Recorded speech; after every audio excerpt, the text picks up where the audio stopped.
మన పెద్దోనికి ఈడు జోడు బాగుంటుంది, అమ్మాయి కూడా బాగుంటుంది, సంబంధం కూడా మంచిది. అందుకని అమ్మాయిని ఒకసారి ఫోటో అయితే ఇరా, మరి ఒకసారి అబ్బాయికి చూపిస్తా అని పట్టుకొచ్చిన. మంచి పని చేసిన మూర్తి. నేను కూడా అయ్యగారు ఫోన్ చేస్తా, ఏ రోజు మంచి రోజు ఉన్నారో ఆ రోజు తెలుసుకొని పోయి చూసేద్దాం. రవి, ఇప్పుడు మనం నచ్చుడు కాదు, మనోడికి నచ్చాలి. మనోడికి నచ్చిందంటే మనం ఓకే చేసుకోవచ్చు. ఓ రోజు పోయి మంచి రోజు చూసుకొని మనం పోయేద్దాం. ఆ మూర్తి, ఇప్పుడు పెద్ద నీకైతే మంచిగానే ఉంటుంది కదారా. అదేదో ఫోటో వానికి చెల్లుకు వాట్సాప్ పెట్టు, వాడు చూసినాక నిర్ణయం తీసుకున్నాక దాని వెనుక మనం ఫాలో అవుదాం.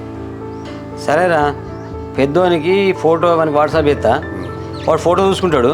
మరి వాని మనసులో ఉన్నదో వాడు కూడా నాకు క్లియర్ చెప్తాడు. ఇక వాడు వానికి ఉన్నాడు నాకెరికే, నాకున్నా వానికెరికే. సరేరా, ఇక పెళ్లి విషయం అంటే వానితో ఫోన్ చేసి మాట్లాడాక వాట్సాప్ పెట్టాక ఆ విషయం అటాక పక్కన పెట్టి. కానీ మరి ఇప్పుడు ఈ పనికి అడ్వాన్స్ ఎంత తీసుకుంటావురా? కొట్టానా మరి?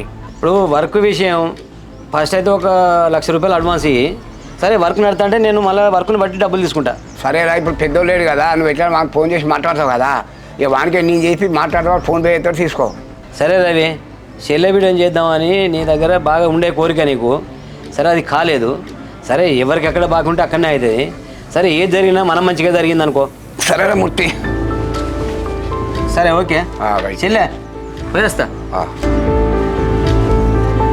అక్కడనేమో మా బావ అట్లా, ఇక్కడ మా అన్న ఎంత చెప్పినా అర్థం చేసుకుంటాడు. ఏం చేయాలనేమో నాకేం అర్థమవుతలేదు. ఇక లాస్ట్కు మా అన్నని అడిగే తీరుగా అడుగుతా, ఒప్పుకున్నాడు, లేకపోతే నేను బావ లవ్ చేసుకుంటానో నేను బావనే పెళ్లి చేసుకుంటా అని చెప్తా. ఇక తర్వాత ఎట్లా రాసి పెట్టుంటే అట్లా జరుగుతుంది.